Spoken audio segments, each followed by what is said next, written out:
Following the events of 2014's superlative Shadow of Mordor, you once again take on the role of Ranger Talion, who shares his body with the spirit of the Elf Lord Celebrimbor in Middle-earth Shadow of War. Before you know it, you find yourself conversing with Shelob, who for some reason looks like a femme fatale from a Bond movie instead of being a monstrous spider from Tolkien's books and movies. Aside from being able to shapeshift, she is something of a seer, granting Talion access to visions of things to come, much to Celebrimbor's anger. Other characters from Lord of the Rings such as Gollum and the Witch King of Angmar make a welcome appearance, as do some new ones such as Eltariel, who is an assassin working for Galadriel, and Baranor, the series' first black character. However, these characters, and even returning favourites from Shadow of Mordor such as Ratbag, pale in comparison to some of the orcs. These green-skinned warriors exhibit a whole lot more personality than anyone else in the game. I thought it was time to call in a specialist. That would be me. There's an excellent use of humor to humanize them, and the voice acting seems a lot more enthusiastic compared to some of the other characters in the game. In fact, you'll almost feel sorry for killing them.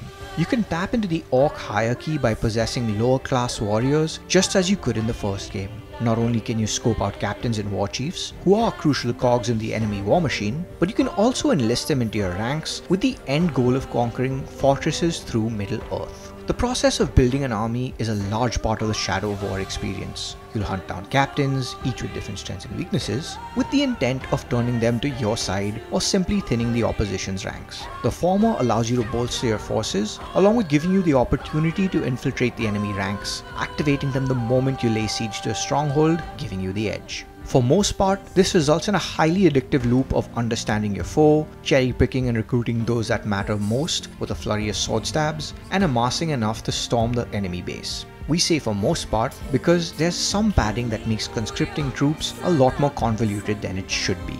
You see, if a captain is of a higher level than you can't have him fight for you. Instead, you'll need to use your powers to shame him after a prolonged battle. This reduces his overall level. Then you'll need to find him and fight him again in order to make him join your ranks. This makes putting together an army in Shadow of War feel less like controlling a supernatural undead assassin who comes bundled with a grumpy elf lord spirit, and more like a grind-filled traditional role-playing game. I make no such offer! Run!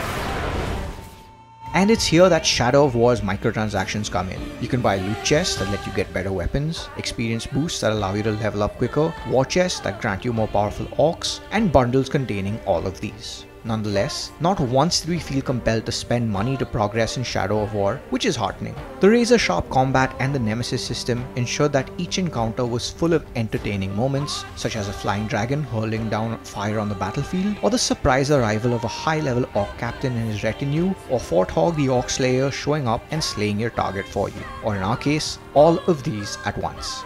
And I'll be around when you need me.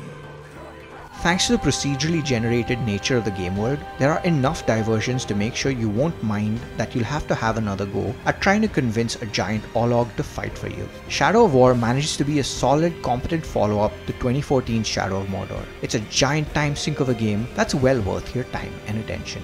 If you like this video, hit the thumbs up button and subscribe. You can also follow us on Facebook, Twitter, and Instagram at Gadgets360.